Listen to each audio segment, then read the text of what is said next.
एक कहानी जो मैं आपको सुनाने जा रही हूँ, ये एक सास और बहू की कहानी है। और आपको बताना है कि इसमें बहू का गलती है या सास का गलती है या दोनों सही हैं अपने अपने जगह पे। कमेंट बॉक्स में आपको अपनी राय देनी होगी। अब मैं कहानी को शुरू करती हूँ। बहू कहाँ मर गई? अंदर से आवाज़ आया, जिंदा हूँ माँ जी। तो फिर मेरी चाय क्यों अभी तक नहीं आई? कब से पूजा करके बैठी हूँ, ला रही हूँ माँ जी। बहू चाय के साथ भुजिया भी ले आई। सास ने तेल का खिलाकर, मारेगी क्या? बहू ने कहा, ठीक है माँ जी, ले जाती हूँ। सास ने कहा, रहने दे, अब बना दिया है तो खा लेती हूँ। सास ने भुजिया उठाई और कहा, कितनी गंदी भुजिया बनाई है तुमने। बहू बोली, माँ जी मुझे कपड़े धोने हैं, मैं जाती हूँ। बहू दरवाजे के पास छिपकर खड़ी हो गई। सास भुजिया पर टूट पड़ी और पूरी भुजिया खत्म कर दी। बहू मुस्कुराई और काम पर लग गई। दोपहर के खाने का वक्त हुआ। सास ने फिर आवाज लगाई, कुछ खाने को मिलेगा? बहू ने आवाज नहीं दी। सास फिर चिल्लाई, भूखे मारोगी क्या? बहू आई सामने खिचड़ी रख दी। सास गुस्से से, ये क्या है? मुझे नहीं खाना इसे, ले जाओ। बहू ने कहा, आपको डॉक्टर ने दिन में खिचड़ी खाने को कहा है माँ जी, खाना तो पड़ेगा ही। सासू मुंह बनाते हुए, हाँ तू मेरी माँ बन जा। बहू फिर मुस्कुराई और चली गई। आज उसके घर में पूजा थी। बहू सुबह 4 बजे से उठ गई, पहले स्नान किया, फिर फूल लाई, माला बनाई, रसोई साफ की, पकवान और भोज बनाया। सुबह के 10 बज गए। अब सास भी उठ चुकी थी। बहू अब पंडित जी के साथ भगवान के वस्त्र तैयार कर रही थी। आज ऑफिस की छुट्टी भी थी, इसलिए पति भी घर पे थे। पूजा शुरू हुई। सास चिल्लाई, बहू ये नहीं है, बहू वो नहीं है। बहू दौड़ी दौड़ी आती और सब करती। अब दोपहर के 3 बज गए थे। आरती की तैयारी चल रही थी। पंडित जी ने सबको आरती के लिए बुलाया और सबके हाथों में थाली दी। जैसी बहू ने थाली पकड़ी, थाली हाथों से गिर पड़ी। शायद भोज बनाते हुए बहू के हाथों में तेल लगा था, जिसे वो पोंछना भूल गई थी। सारे लोग तरह तरह की बातें करने लगे।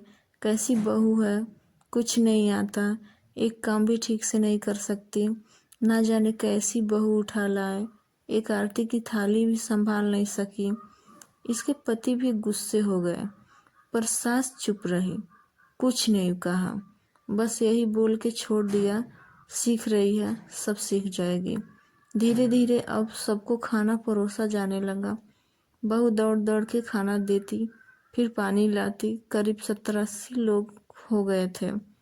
इधर 2 नौकर और बहू अकेली, फिर भी वह सारा काम बहुत ही अच्छे तरीके से करती। अब उसके सास और कुछ पड़ोस के लोग खाने पर बैठे। बहू ने खाना परोसना शुरू किया। सबको खाना दे दिया गया। जैसे ही पहला निवाला सास ने खाया, तुमने नमक ठीक नहीं डाला क्या? एक काम ठीक से नहीं करती, पता नहीं मेरे बाद एक कैसे घर संभालेगी। आस पड़ोस वालों को तो आप जानते ही हैं, वे बस बहाना ढूंढते हैं नुक्स निकालने का। फिर वे सब शुरू हो गए, ऐसा खाना है, ऐसी बहू है, ये वो वगैरह वगैरह। दिन का खाना सबका हो चुका था। अब बहू बर्तन साफ करने नौकरों के साथ लग गई। रात में जागरण का कार्यक्रम था। बहू ने भी 1-2 गीत गाने के लिए स्टेज पर चढ़ी। सास जोर से चिल्लाई, मेरी नाक मत कटा देना, गाना नहीं आता तो मत गा, वापस आ जा। बहू मुस्कुराई और गाने लगी। सबने उसके गाने की तारीफ की, पर सास मुंह फुलाए हुए बोली, इससे अच्छा तो मैं गाती थी जवानी में, तुझे तो कुछ भी नहीं आता। बहू मुस्कुराई और चली गई। अब रात का खाना खिलाया जा रहा था। उसके पति के ऑफिस के दोस्त साइड में ही ड्रिंक करने लगे। उसका पति चिल्लाता, थोड़ा बर्फ लाओ, तो सास चिल्लाती, यहाँ दाल नहीं है। फिर चिल्लाता, कोल्ड ड्रिंक नहीं है, पापड़ ले आओ। इधर उधर आखिर में उसके पति की शराब गिर पड़ी।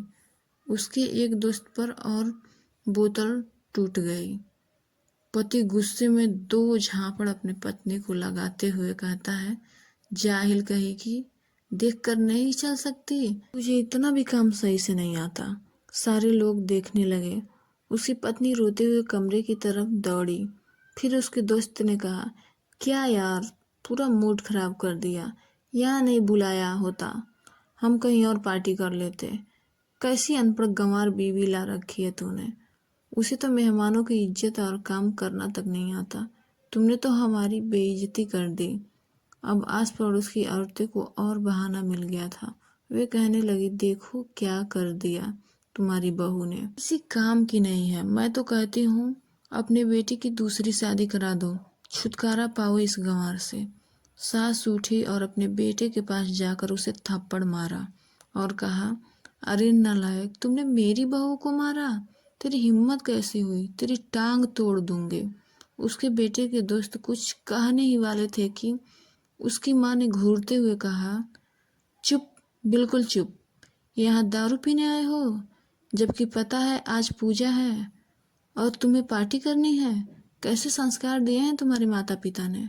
और किसने मेरी बहू को जाहिल बोला, जरा इधर आओ, चप्पल से मारूंगी अगर मेरी बहू को किसी ने शब्द भी कहा तो। अरे पापी, तूने उस लड़की को बस इसलिए मारा कि तेरी शराब टूट गई। पापी, वो बच्ची सुबह 4 बजे से उठी है, घर का सारा काम कर रही है, ना सुबह से नाश्ता किया ना दिन का खाना खाया, फिर भी हंसते हुए सबकी बातें सुनते हुए, ताने सुनते हुए घर के काम में लगी रही। तेरे यार दोस्त को वे अच्छी नहीं लगती। जूते से मारूंगी तेरे दोस्तों को जो कभी उन्होंने ऐसा कहा। उसके यार दोस्त चुपके से खिसक लिए। अब सास बहू के कमरे में गई और बहू का हाथ पकड़कर बाहर लाई। सबके सामने कहने लगी, किसने कहा था अपनी बहू को घर से निकाल के दूसरी बहू ले आना, जरा सामने आओ। कोई सामने नहीं आया। फिर सास ने कहा, तुम जानती भी क्या हो इस लड़की के बारे में। ये मेरी माँ भी है, मेरी बेटी भी है। माँ इसलिए मुझे गलत काम करने पर डांटती है और बेटी इसलिए कभी कभी मेरे दिल की भावनाएं समझ जाती हैं। मेरी दिन रात सेवा करती है, मेरी 1000 ताने सुनती है, पर एक शब्द भी गलत नहीं कहती, ना सामने ना पीठ पीछे। और तुम कहती हो दूसरी बहू ले आऊं। याद है न छुटकी की दादी अपनी बहू की करतूत। सास ने गुस्से से पड़ोसन की महिला को कहा, अभी पिछले हफ्ते ही तुम ही मियाँ बीवी भूखे छोड़कर घूमने चले गए थे। मेरी इसी बहू ने 7 दिनों तक तुम्हारे घर पर खाना पीना, यहाँ तक कि तुम्हारे पैर दबाने जाती थी। और तुम इसे जाहिल बोलती हो। जाहिल तो तुम सब हो जो कोयले और हीरे में फर्क नहीं जानते। अगर आइंदा से मेरी बहू के बारे में किसी ने एक लफ्ज भी बोला तो मुझसे बुरा कोई नहीं होगा, क्योंकि ये मेरी बहू नहीं, मेरी बेटी है। बहू सिसकियाँ लेते हुए फिर कमरे में चली गई। सास ने एक प्लेट उठाई और भोजन परोसा, बहू के कमरे में खुद ले गई। सास को भोजन लाते देखा तो बहू ने कहा, अरे माँ जी, आप ये क्या कर रही हो, मैं खुद ले लेती ना। सास ने प्यार से ताना मारते हुए कहा, डर मत, इसमें जहर नहीं है, मार नहीं डालूंगी तुझे। तुझे नई सास चाहिए होगी, पर मुझे अभी भी तू ही मेरे घर की बहू चाहिए। बहू ने अपनी सास को रोते हुए गले से लगा लिया। सास ने भी रो दी पहली बार और कहा, चल खाना खा ले। फिर मजाक करते हुए कहा, फिर मेरे पैर दबाने चले आना, और एक ख्याल मन में मत लाना कि सास पैर बोलती हैं, किसी दिन मैं उनका गला दबा दूंगी, क्योंकि कभी मैं भी यही सोचती थी। दोनों खूब हंसने लगे। कुछ रिश्ते बहुत मीठे होते हैं, बस बातें कड़वी होती हैं। मेरी ये कहानी आपको कैसी लगी कमेंट बॉक्स में बताएं। मेरे चैनल को लाइक शेयर सब्सक्राइब जरूर करें। गुल्लू की दुल्हनिया को खूब सारा प्यार दें।